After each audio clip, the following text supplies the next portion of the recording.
São 11 horas e 39 minutos. A Câmara dos Deputados concluiu a votação do projeto que cria um auxílio gás para famílias de baixa renda. Agora, essa proposta segue para a sanção do presidente Jair Bolsonaro. E para falar sobre esse assunto, a gente conversa a partir de agora com o deputado Cristino Áureo, que é o relator do projeto na Câmara. Bom dia, deputado. Bom dia, Patrícia. Bom dia, Sheila. Prazer estar juntos aí. De acordo com o texto, deputado, quem serão os beneficiários desse programa? Como ele deve funcionar na prática? Olha, os beneficiários são as famílias mais pobres, né? Aquelas que constam do CAD único. Se formos olhar o universo abrangido por esse cadastro, né, nós estamos falando hoje de alguma coisa da ordem de mais ou menos 20 milhões de famílias. Evidentemente que, em função da disponibilidade orçamentária e financeira, nós deixamos no projeto uma margem para que o governo vá fazendo o crescimento desse universo na medida em que essas fontes forem se confirmando.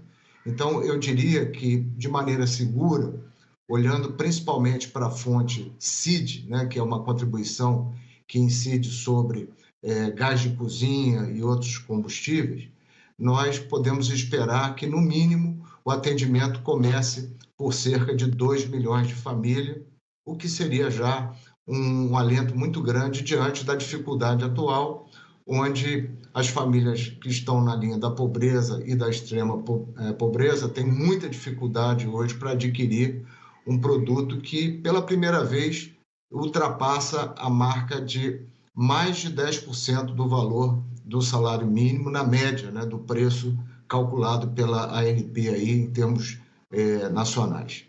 Deputado, a gente vem acompanhando, claro, as discussões em torno de como bancar o Auxílio Brasil. Claro que, enfim, é um programa completamente diferente, muito mais amplo, muito mais caro, mas sempre essa questão de, nossa, onde encontrar recursos no meio de tudo isso. Queria que o senhor explicasse bem certinho de onde virão os recursos para bancar o auxílio gás e essa questão, né, de quanto tempo deve durar, que o projeto coloca de duração para esse auxílio para essas famílias.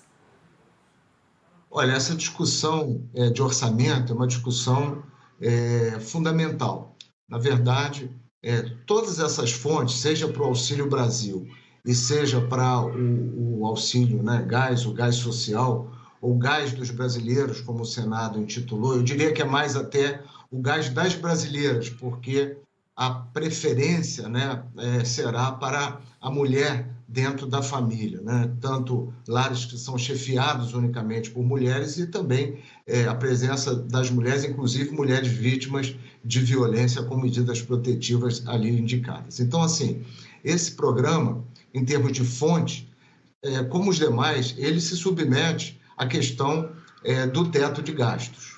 O que nós estamos fazendo é apontar que a CID, por exemplo, né, ela é uma fonte cuja arrecadação estava zerada anteriormente.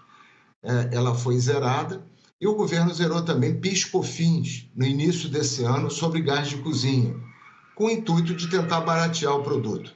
Acontece que essa isenção de PIS/COFINS representou apenas R$ 2,18 de redução.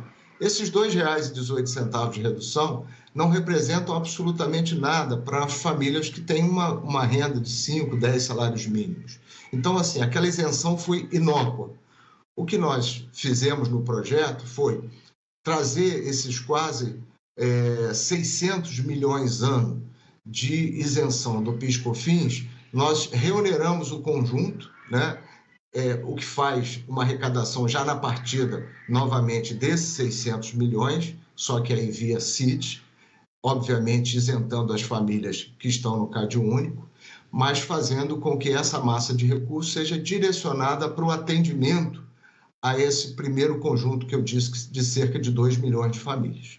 As demais fontes previstas, dividendos oriundos da Petrobras, a parte dos dividendos que se paga à União, recursos de royalties de petróleo, da partilha, que são fontes que estão, de alguma maneira, ligadas à variação do dólar e à variação do barril. Então, tem coerência, porque se, de alguma maneira, o governo vai subsidiar, através desse programa, o gás das famílias mais pobres, Por outro lado, essas receitas sobem para o governo na medida em que o dólar aumenta, né, de valor frente ao real e na medida que o preço do barril de petróleo também sobe.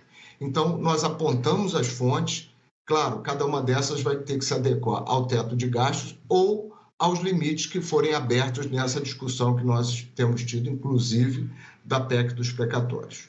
Bom, e é claro que a gente vai acompanhar, até porque tudo caminha para a sanção do presidente Jair Bolsonaro e acompanhar como deve funcionar na prática esse programa. Deputado Cristino Áureo, obrigada pela entrevista e até uma próxima. Obrigado e vamos trabalhar pela sanção nesses dias aí que a população precisa. Muito obrigado. Obrigada.